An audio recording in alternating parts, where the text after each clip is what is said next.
You like mysteries? Yeah, me too. Who doesn't? And as mysteries go, there's a genre for every taste, right? There's murder mysteries, sci-fi mysteries, real mysteries, and for the 80s fans out there, unsolved mysteries. In aviation, well, we've got no lack of them to wonder about. But one mystery probably stands out above the rest. And the story has a little bit of everything, because we know so little about what actually happened, and we can only wonder if there's more to it than just a simple plane crash. Was there jealousy, sabotage, something more? Well, nobody knows for sure. And even though we've been actively looking since 1937, nobody's really turned up much. Now, though, there's a new generation searching for an answer to the biggest aviation mystery of all time. What caused the disappearance of Amelia Earhart and Fred Noonan?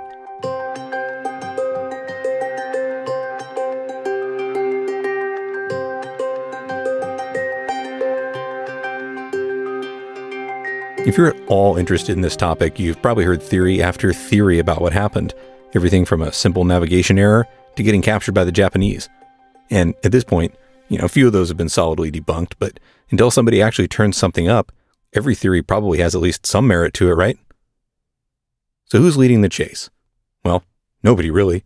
There isn't one person that's officially in charge of an expedition or anything, like on behalf of the people. But there are individuals emerging all the time who are willing to fund research or expeditions to test their hypotheses. What's cool is that in this day and age, getting the word out has never been easier. Self-produced media is everywhere, and a few people have come forward to provide a forum for those with some knowledge to share their findings with the rest of us. And when it comes to media projects dedicated to finding the answer, it's hard to do better than this guy. My name is Chris Williamson, and I'm the project director of Chasing Earhart. Chris is a California native who's so all in on the project that he moved to Atchison, Kansas, the mecca for all things Amelia. But what's it like to live a life devoted to the search? And why? I mean, sure, it's one of aviation's biggest mysteries, but it's gone unanswered for so long. And how close are we to actually finding out what happened to her and Fred Noonan that fateful day? Stay tuned to find out.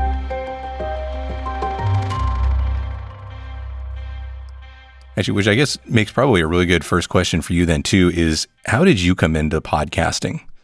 Well, podcasting has always been sort of cathartic for me. I was always a fan of podcasts in general. It was something that I always listened to. I've probably been listening to podcasts for the last 10 years. But as far as how I came into it professionally, it's a very interesting story because approximately 3 years ago, I had to go through heart surgery, and I had a cardiac ablation done, and there was some complication with that, and it was a very lengthy process, and I was down for several weeks. And after I was down for several weeks, I couldn't really do anything, so I started listening a little more heavier to some of my favorite podcasts that I had been sort of putting onto the back burner, as so many people that listen to podcasts do. They have hundreds of shows that they listen to, and they just never get around to doing it. I had suddenly 3 weeks of time that I really had nothing else to do with myself. I could just do whatever I wanted to do. And so I started listening to podcasts, and that's sort of how I got introduced more heavily into it. I was more of a casual listener up until that point, but I remember listening to a couple of podcasts in particular that really got me through that time. I suffered a lot of depression after that heart surgery. I was fairly young when I had it, and I was just really sort of in a dark place. And at the time, I was actually in the middle of doing pre-research for what would become Chasing Earhart and the podcast and everything that we're doing now. So podcasting it's sort of been ingrained in me for a very long time. But as far as, making podcasting a thing and actually kind of making the call to make Chasing Earhart, a lot about a podcast, it was kind of after that time that I made that decision. And I sort of got into doing it, making my own podcast show. And it was always going to be Chasing Earhart. That's how we started with everything. So it was sort of a personal story that got me into it, but the personal story sort of intertwines with the project, at least the research phase of it. Sure. Well, I'm going to go ahead and guess that a lot of people probably heard of Chasing Earhart through your podcast. So that's really what I want to hear about is what is the Chasing Earhart project? So the Chasing Earhart project is sort of twofold. It has always been, there's always been two tiers to it, but it to go back and kind of talk about how it evolved, it started out with the podcast. I initially had this idea, and the idea was to create a project that was going to be the be-all, end-all of Amelia Earhart projects. That was sort of my naivete at the time. I wanted to really kind of do a very deep dive into Amelia Earhart's life as well as the disappearance, because a lot of people focus so much on, you know, the last 81 years of her life, or the last 81 years of the story, I should say, the disappearance, and not a lot of people focus too much on the little details of her life and the stories that no one really cares to tell. And, you know, everybody knows about the records and about the transatlantic flight and about all the things she did, and she was a pioneer and an icon of her time. But I wanted to create a project that sort of encompassed the whole as opposed to the part. So it was very important to me to tell the story of Amelia Earhart from the cradle to the disappearance and beyond. And that was sort of the high level overview of what we were going to do. And we decided early on that it was going to be a podcast for practical reasons. I wanted to involve as many people as I could. The initial list, we talk about it all the time, was 25 names. I had 25 names on the initial list of folks that I wanted to reach out to and see if they would be willing to take part. And I remember telling myself at the time that if I could get these 25, or a good majority of these 25, I would consider the project to be a success. And as of right now, we're hovering a little over 240 people that are involved in the project. And it just sort of seemed to naturally evolve.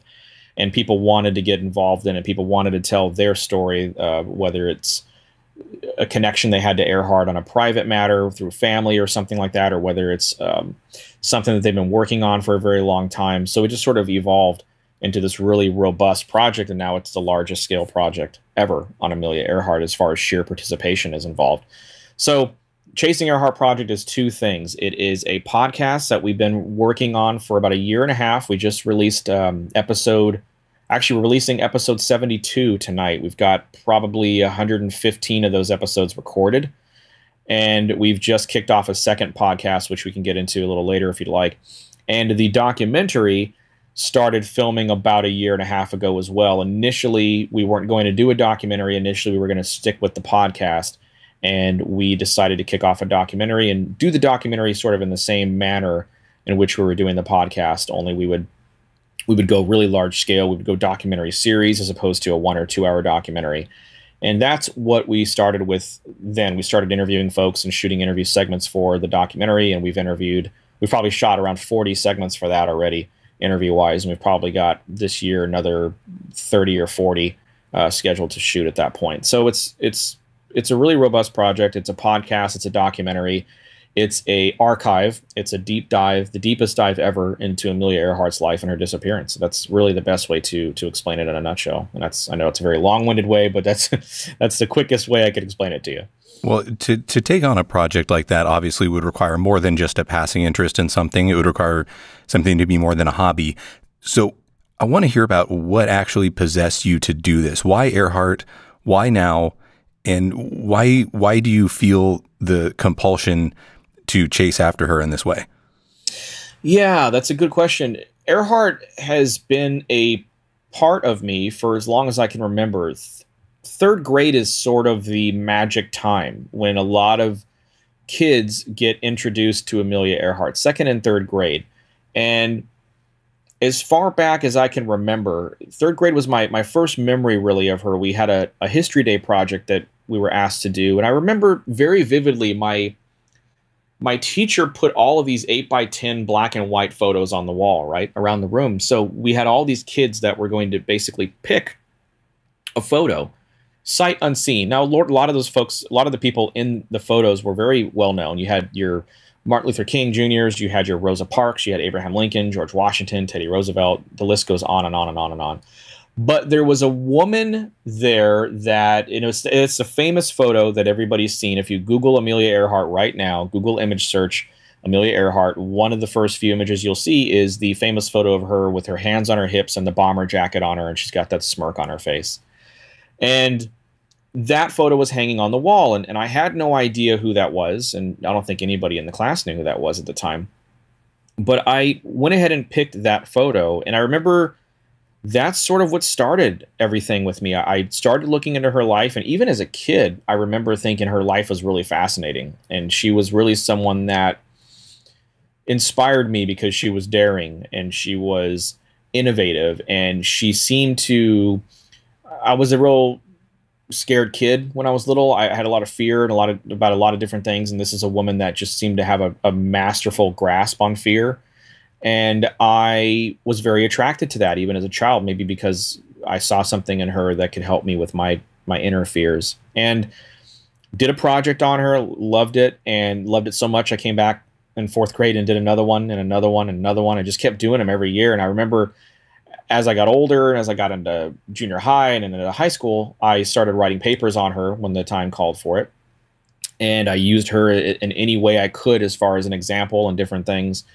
And I ended up writing a dissertation on her in college, and I just kept going on it. And so she's always been sort of on my horizon. And oddly enough, I sort of stopped doing anything regarding Earhart for quite some time until about 2008, 2009, when I started doing pre-research, and I had this sort of the spark of this idea that would become what we're doing now. So really, it's always been a lifelong thing. She's always sort of been kind of the other woman in my life, so to speak. You know, even now, it's one of those stories that just sort of grabs hold of you.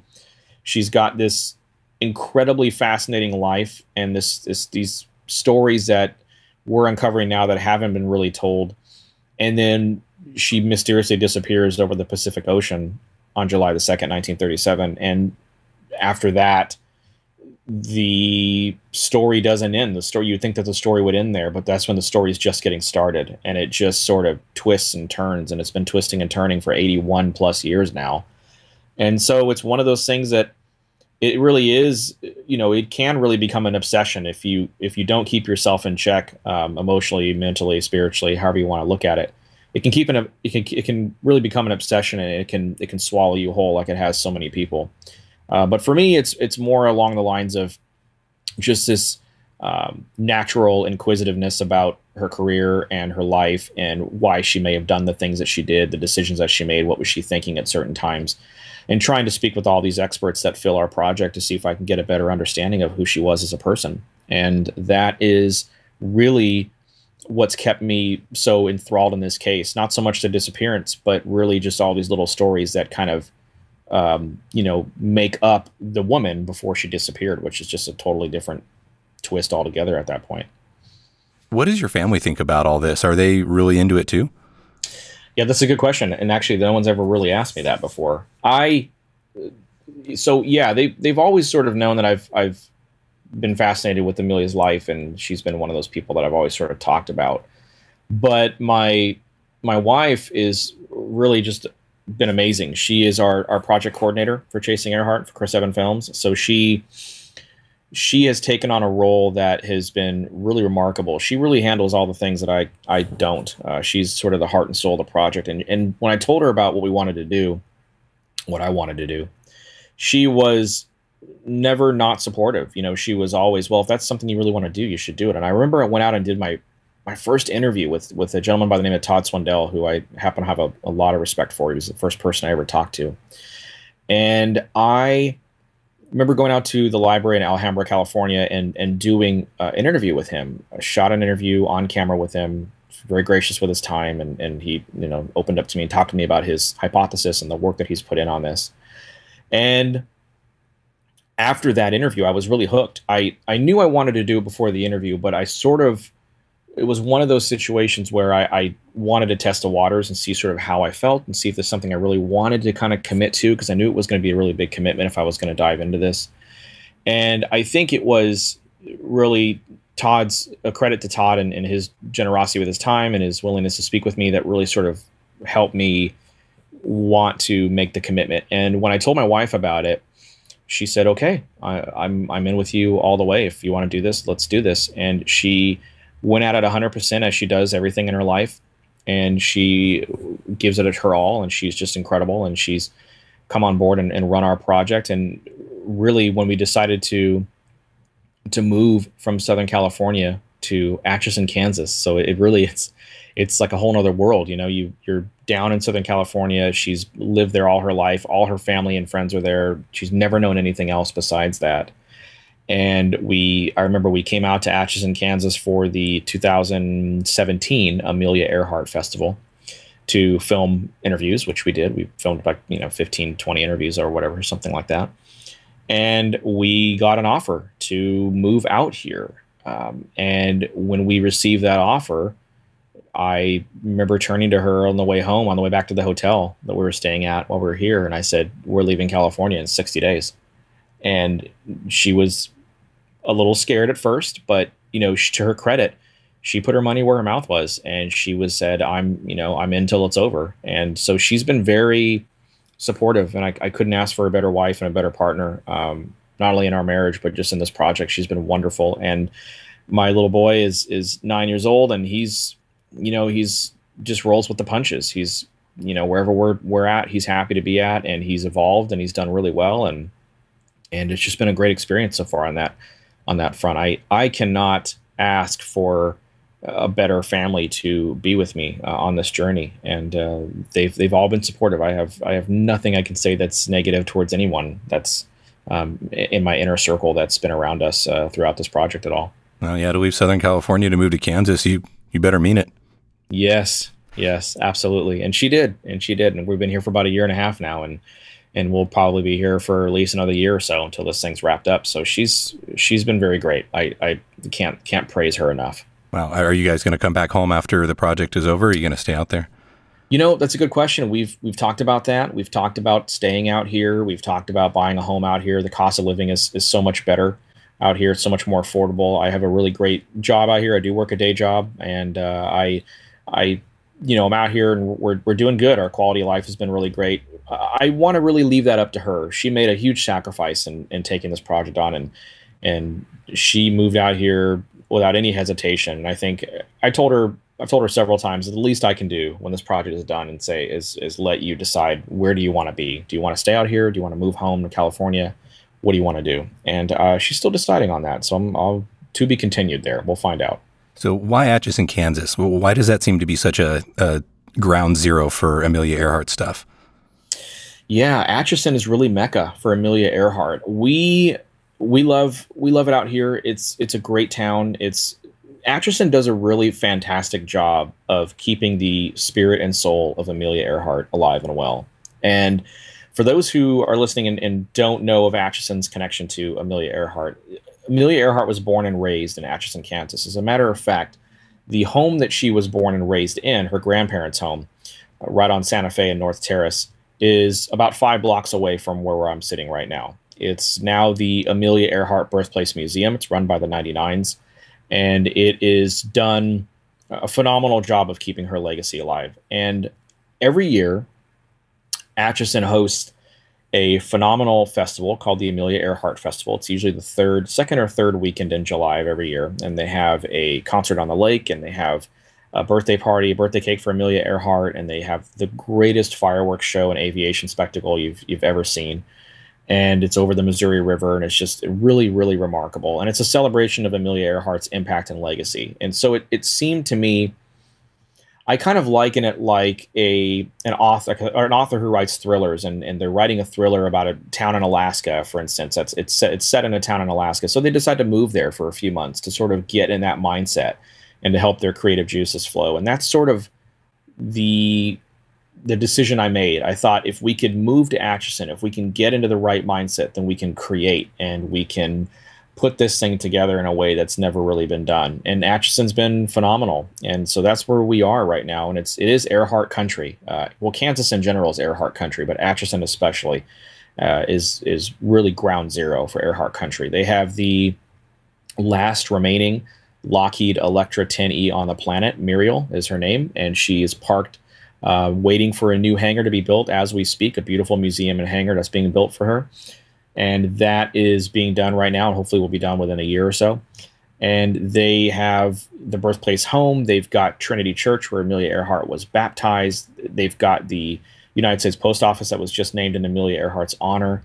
they really do a great job. And it's one of those things that if you're going to do an Earhart project, especially one like what we're doing, I don't see a place anywhere really that's better than moving to Atchison, Kansas. And so that's why we came here, and it's been an incredible ride so far.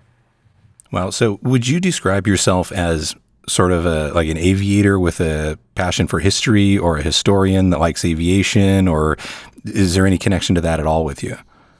Well, I'm not an aviator. I have never flown. I mean, I should correct that. I have flown a couple times with people in the plane. I have actually, taken the reins and flown a couple times. Nothing too crazy, nothing to write home about. But I am really more of a history freak. That's really the best way to describe me. I love history, especially U.S. history. It's sort of been my forte ever since I was a kid. I've always been passionate for that. And so I'm really just a really big history nerd. I have a lot of respect for folks who study history, who are historians, and who learn our country's past, and who learn about icons of the past like Earhart and so many countless others. And I liken myself to those kind of folks. I really am more of a historian than anything else. But aviation in general is just, the history of aviation from the Wright brothers on has just been, remarkable, the stuff that we've learned in this project. And really the experts are certainly not me. The experts are the people that we have on the show and that we have on the documentary. And those folks I learned so much for on a continual basis. So if I had to pick one, I'd say I definitely skew a lot more towards historian that just has a side passion for aviation. Sure. I mean, aviation is very, very rich in stories. That's for sure. There's no lack of history there, even though the history is only, a little over 100 years. Right. It's about as jam-packed as you're going to get. So who's your target audience then for this? I mean, are you looking mostly at people that are into history, or are a lot of aviator types really into this, or who listens to your podcast? That's another good question. Our target audience is really young folks. We really want to try to inspire a lot of young people, and we have. I think that's been really great. We've opened the eyes of a lot of young folks to Amelia Earhart's story. Most people, when you say women in aviation, people would generally say Amelia Earhart. I don't think people are going to hit you with, Florence Klingensmith or Ruth Elder or Ruth Nichols or Pancho Barnes. They're probably not going to hit you with that, but they're going to hit you with Amelia Earhart. But when you ask them, well, what do you know about Amelia Earhart? They're going to say, yeah, she was that famous pilot that disappeared, right? Or she crashed in the ocean, or she, whatever. They don't really know a whole lot about it. So one of our jobs is to certainly cater to what we call the Earhart community, which is really a lot of passionate individuals who study Earhart's disappearance, are subscribed to one hypothesis or another, are aviators in one way, shape, or form. But we really are trying to cater to a lot of the younger folks and try to educate them just a little more on who Earhart was as a person. And so that's our target audience. But I think our built-in audience is the people that are just Earhart fanatics, people that are fascinated by her life, that have read every book that's out there on Earhart, that are hardcore subscribers to one theory or another. And they might listen to us just so they can gain perspective on other theories, just so they can put their 2 cents in about other theories, so they can learn more about Amelia Earhart that they didn't really, learn before, things like that. So what we're trying to do is sort of try to change the status quo and try to get younger folks involved in Earhart's life and her career. And I think we're slowly but surely starting to do that. So that's really kind of great. So our target audience is that, but our built-in audience is definitely the Earhart community. So what do you think on a personal level? I mean, do you think that there's some wreckage lying somewhere out there? Do you think that something more sinister was at play, or what do you feel really happened to her?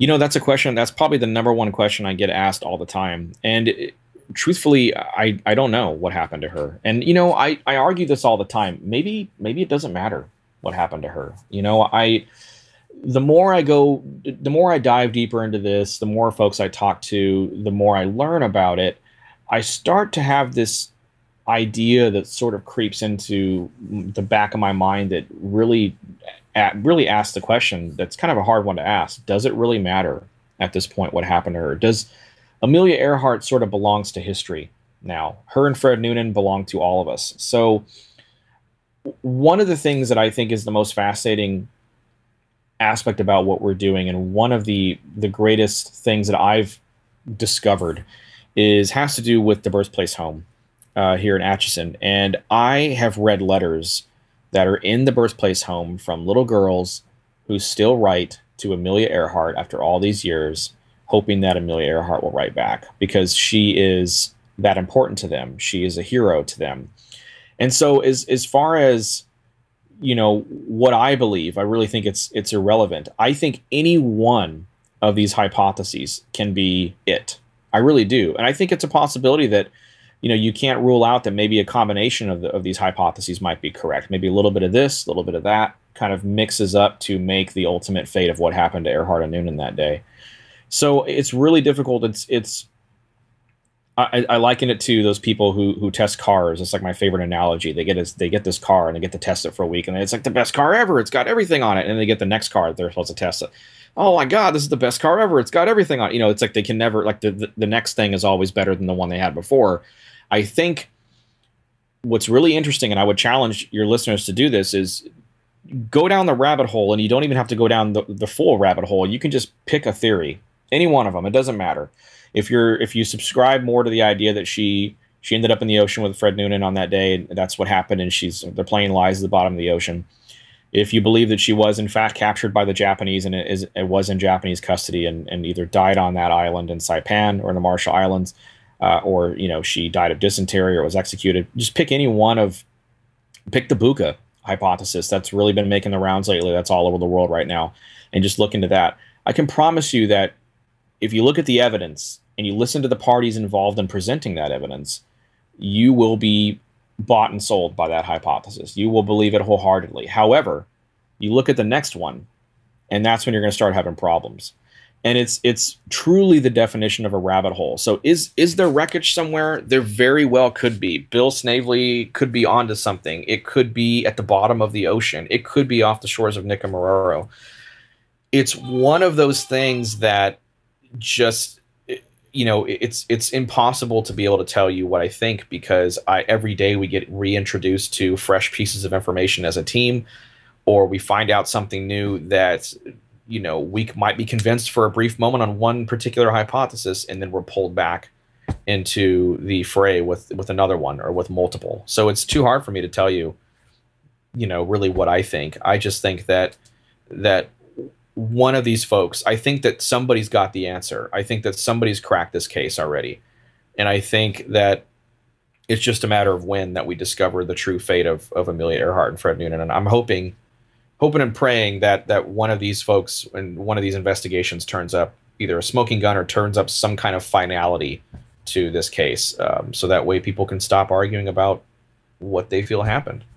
All right. So let's just say this. Hypothetically, somebody does an expedition. Somebody says, you know what, I've got a theory. I'm going to send divers here, and they find it, right? Mm-hmm. So the mystery is basically solved. Here's the wreckage. You know, I doubt there would be remains, but here's the wreckage. So more or less we know what went down. What happens to Chris and the Earhart project?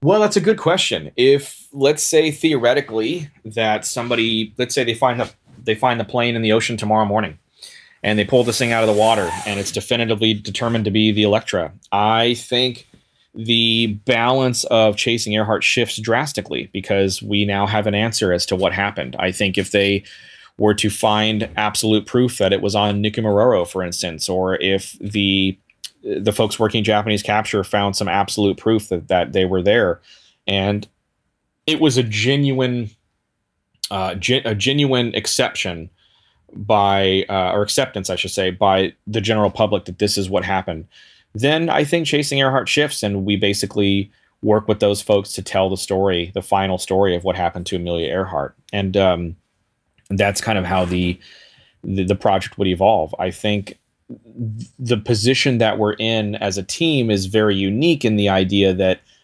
we are working with all of these folks. We are essentially promoting all of these folks. We are not promoting one theory over another. We're promoting all of the theories. And the idea is that there has been this spectacular collapse of collaboration in this case over the course of the last 81 years. And we are trying to be a catalyst for change. We're trying to get these folks that are much smarter than us to reach across the aisle and to stop arguing and to put all of the data on the table, utilize the inductive reasoning method, really just put everything together and see who might have a piece of the puzzle that might fit. And hopefully we're starting to see some of that happen now. Hopefully that will continue to happen, and it will exceed our expectations of what we always thought. But you know, I think if the plane were to be found, I think if, you know, Bill Snavely and Project Blue Angel were to find the team or the plane, you know, it doesn't really matter who. I think it would definitely change our outlook, and we would basically shift at least the disappearance aspect of it. We would shift that to that last hypothesis, the one that definitively closed the case. But I can tell you without hesitation that the legacy wouldn't change. I think it would still remain the same. It would be business as usual, but maybe it would help write the series finale to the, you know, one of the greatest mysteries ever. So I think it would just be one of those things we'd have to just sort of roll with the punches with. Okay. Yeah. I mean, and you kind of touched on it there. I was going to ask you, assuming that they did find the answer, whatever the answer may be, do you think that her legacy would continue to be inspirational to little girls, and that they would still continue to write letters and still continue to be just like you were, just inspired by her story?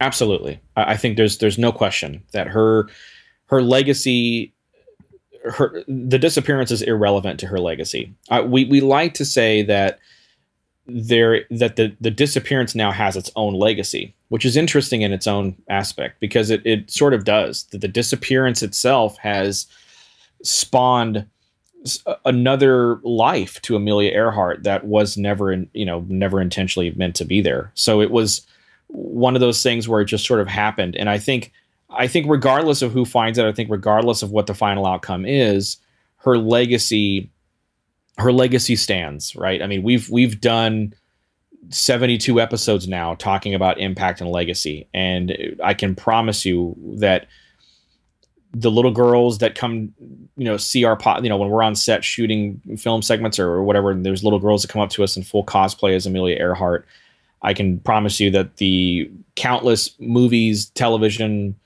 comic books, pop culture that include Amelia Earhart in their stories and do these fantastical, you know, variations of Amelia Earhart's final journey and things, none of that would end. I think all of these people that are inspired by Amelia Earhart would continue to be inspired just as much. And I think finding the plane, let's say they bring it out of the ocean tomorrow or find it on an island. I think if that plane was brought into the Smithsonian or something like that and sat right next to her Lockheed Vega that's in the Smithsonian, I think that would reintroduce Amelia Earhart on a level you can't possibly imagine to little kids all over the world, boys and girls. You know, there's a woman who looked fear in the eye and just didn't flinch and just went for it.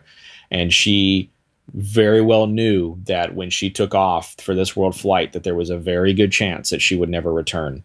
And it didn't change anything. It didn't, you know, it was one of those things where it's like, yeah, fear of death, fear of not returning is a possibility. But, you know, she famously said, I'm basically more or less mortgaging my future to go on here, but what are futures for? You know, you take the risk, you go for it.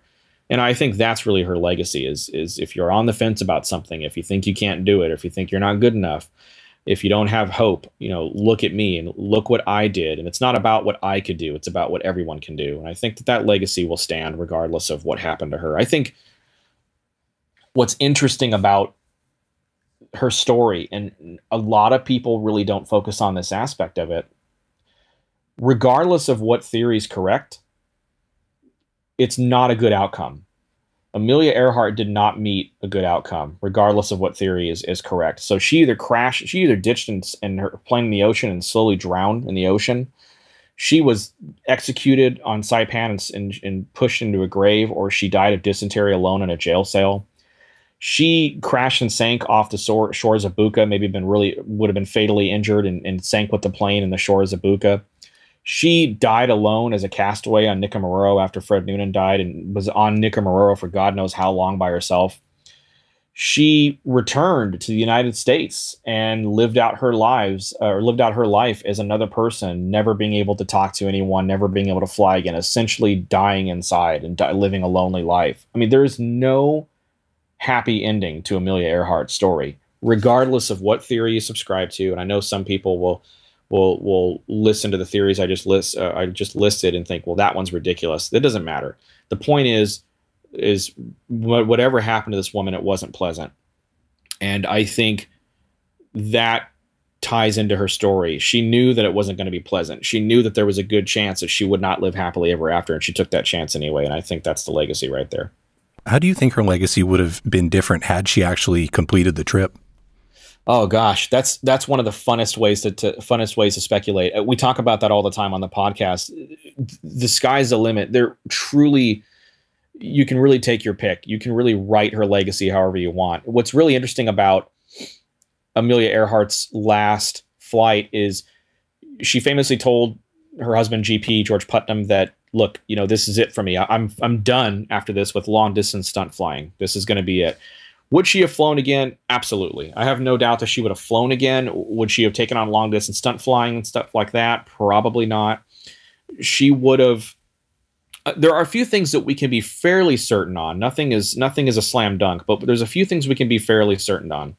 One of them is that she would have most certainly continued her relationship with Purdue University. That was only about a year and a half old before she left for the world flight and subsequently disappeared. So she hadn't really got a chance to tap into that relationship and take advantage of that platform. And I know she would have done that. I know that she loved communicating with women on a one-on-one intimate basis. I know she loved shaping futures of women and taking a direct influence on that. So I think that would have been almost certainly a part of her career, her post-flight career. I think she would have definitely continued on the lecture circuit and went around the country and maybe even around the world and lectured. I think she would have been huge for aviation in general as a face to help promote not only women in aviation, which was her most important cause, but I think she would have promoted aviation in general. There was touches of that in some of her speeches, that aviation should be promoted in general, and it was the next big thing, and it was safe to fly, and it was, all these great things. And I think that she would have possibly taken a role in being not only the face for women in aviation, but just aviation in general, because she was America's sweetheart at the time, and she was arguably the most famous person on the planet when she disappeared. Another way to speculate is maybe her involvement in World War II. I certainly don't think she would have joined the military and stepped up and done that. But I think Amelia Earhart would have really pushed for women in aviation, women in the military, women in general for flying in the military. I think she would have been a huge advocate for the WASP program. Jackie Cochran was one of her closest friends, and Jackie Cochran went on to found the WASP. I think she would have been so very proud of Jackie and the WASP and what they were doing. And I think that she would have done everything in her power to help push the WASP and to really get them out there more. I think there's a possibility that she could have been a political powerhouse. She had political aspirations. She was very dear and close dear friends with Eleanor Roosevelt and Franklin Delano Roosevelt. I think if she wanted to get into politics, if she wanted to sort of kind of, tiptoe into that, I think she might have had a good shot at that. I mean, there's just so many great things you can speculate about. Amelia Earhart Flight School, which was a possibility. She could have taught women to fly. The list goes on and on and on. But I think, it's really fun to speculate on. But I think she would have definitely lectured. She would have definitely continued with Purdue. And we would have just all had to sit back and see what she would have done after that. I could not be happier that you just mentioned the Purdue thing, because I was about to ask you anyway. So Purdue, of course, is my alma mater. That's where I went to school. Some of my friends lived in Earhart Hall. I mean, there are numerous things named after her there. I want to hear more about her connection with Purdue. Yeah, Purdue, it happened by accident. She was doing a lecture, and it was a lecture that happened to be witnessed by the then president of Purdue, who was so enthralled by her lecturing and her ability to capture an audience that he said, "Hey, I would love to have you come to Purdue and speak to our women, speak to our young students." And he wanted her to come on as an advisor. He couldn't hire her on as a professor or anything like that, but he saw the need for her as an advisor. And she jumped at that opportunity. Purdue was a big deal at the time, still is now, of course, as you know. And Purdue was sort of cutting edge at the time. I think she saw something in Purdue because Purdue, was the only university that had an airport at the time. It was something that was sort of, it just spoke to her. It was a good connection. It was sort of a meant to be style connection. And she jumped at that opportunity. It was a chance for her to lecture to students and to touch lives one-on-one and inspire one-on-one. And interestingly enough about Purdue, we had Susan Butler on the show, who is the author for East to the Dawn, which is one of the most definitive biographies ever written on Amelia Earhart. And it was the basis for the 2009 Hilary Swank film, Amelia. And Susan talked to me about her connection to Purdue. And she mentioned that when she was researching the book, she reached out. She put an op-ed in the Purdue. I don't know if it was one of the newspapers for Purdue or something like that. And she said, "Hey, I'm writing this book on Amelia Earhart, and I would really love it if there were any women that are still alive that were at Purdue at the time that Amelia was there, or if there was women, the daughters of women that were there or whatever, to talk to me about your experiences with Amelia Earhart, or if you had letters or something like that. I'd love to see them." And interestingly enough, there were some women that were alive, that were still alive, that were there at Purdue at the time that Earhart was lecturing, and got to experience that Earhart connection one-on-one. And she received countless letters of women saying, I was going to just get a standard degree. I was just going to get married and be a housewife and have a degree. But after hearing Amelia speak, I decided to become an engineer. I decided to become an aviator. I decided to get into, I became a mathematician. She shaped people's lives. She changed people's lives because they saw this woman who was shattering glass ceilings and breaking boundaries and setting aviation records, doing all these incredible things. And she was talking specifically to them. It's almost like if you're a kid now and you're doing something and you're a big football fan, and your hero, your favorite football player visits your university and speaks to you and tells you can do this, you can do that. It's a good source of inspiration. It's one that rarely comes. And so Amelia Earhart just had this incredible relationship with Purdue, so much so that Purdue financed her Lockheed Electra 10E, her flying laboratory, as they called it. They wanted her to do scientific tests with this, to try to test the air quality and the water quality and stuff while she was going around the world. I mean, they were getting her to start dipping her feet into different things that were not aviation. Amelia Earhart was actually building a lab in Purdue, was consulting on a lab build in Purdue that was going to be a lab that actually had engines, WASP engines in it that women can actually go in there and work on and tinker with and know the ins and outs of aviation, know the ins and outs of these airplanes that they were flying, and to not only be pilots and aviators, but to actually know, prop to tail a lot about, the airplanes that they were flying. So her relationship with Purdue, I think, was really unique. It was really sort of cutting edge at the time. And it's really too bad that she never returned, because I would have loved to have seen what that relationship would have blossomed into, and what she would have continued to do with Purdue. It would have been, it was just getting started, and it's just a really tragic shame that she never got to take full advantage of that and to do the second part of her career that she really wanted to do so bad. Well, I'll tell you what, that makes two of us. Yeah. So what's next for Chris and the Earhart project then? Yeah, that's a good question. We are so a couple of things.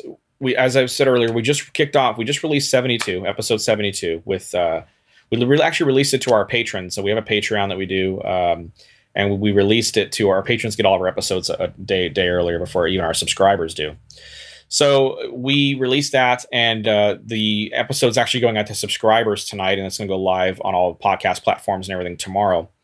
And that's going to feature Dorothy Cochran and Tom Crouch from the Smithsonian Air and Space Museum, which is an interview I've been wanting to do for a very long time. They were very generous with me and giving us a good interview. We just kicked off a second podcast that I'm extremely proud of. I've taken that as my personal project, my pet project within a project, so to speak. And the name of the podcast is Vanished Amelia Earhart. And it is, we just released our third episode of that.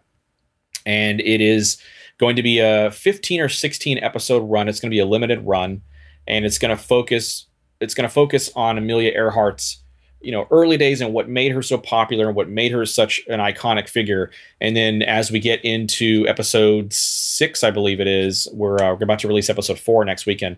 Episode 6 will be kind of the turning point, which is going to be all about Hawaii and the ground loop incident at Luke Field in Hawaii and how that changed everything. And then we're going to get into the theories, all the different varying theories on what happened to her, and those are going to be much more robust episodes. And we're gonna put that out. The way it works now is we rotate our podcast, so every weekend everybody gets content. We're releasing content on a weekly basis. So this weekend is an episode of Chasing Earhart. Next week is an episode of Vanished Amelia Earhart, and we rotate accordingly back and forth until Vanished is completed. And we are going to be working on the documentary. 2019 is going to be a hugely aggressive push from our team. And we have some very exciting things that are happening on the documentary front right now, things we've been waiting for a very long time that hopefully we'll be able to talk about and announce in the near future. But it's one of those things where we're putting this thing together full steam ahead, and I'm hoping to have the documentary wrapped up and out for distribution, hopefully by the end of 2019, maybe this time 2020, about a year from now. And we'll be running a little bit behind. I wanted to have it completely done by the end of 2019, but stuff gets in the way, and we have to push really hard this year to make that deadline. So we're busy. We're very busy, and we're grateful, and we're blessed, and we're just going to continue doing this and trying to tell this woman's story, and hopefully by the end of all this, we will have made some kind of change, we will have been some kind of catalyst for change. And that's what we have. That's always what we wanted from the beginning. So, something tells me that we'll find out the answer in my lifetime, and hopefully Chris will be involved somehow, at least in getting to the bottom of it. I like that Chris's project is an aviation-based topic, but that anybody can enjoy it. There's just so much history and mystery in the story of Amelia Earhart that you don't have to give a toss about aviation to get it. But if you do, well, and that makes it all the better. If you're not already listening to Chasing Earhart, well, you should be. There's a link right there in the show notes so that you can go subscribe right after this episode's over. The show's available just about anywhere you can get podcasts, like wherever you're listening to this one. So go check it out.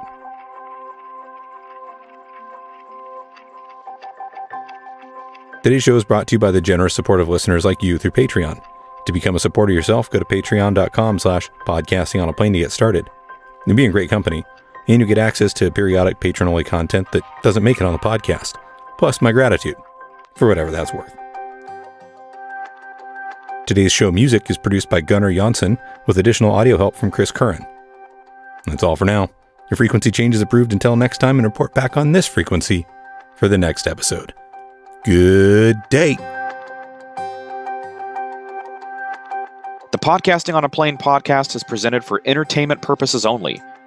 Brandon's comments and those of his guests, the website's content, and any of the social media, etc., are not part of his official responsibility as a controller or as an FAA employee. The views and opinions you hear on this podcast are his and those of his guests, and not necessarily that of the FAA. There is no nexus between Podcasting on a Plane and the FAA. Also, while he's a CFI, he's not acting as your CFI, nor is he your mechanic, your doctor, your shrink, or your spouse.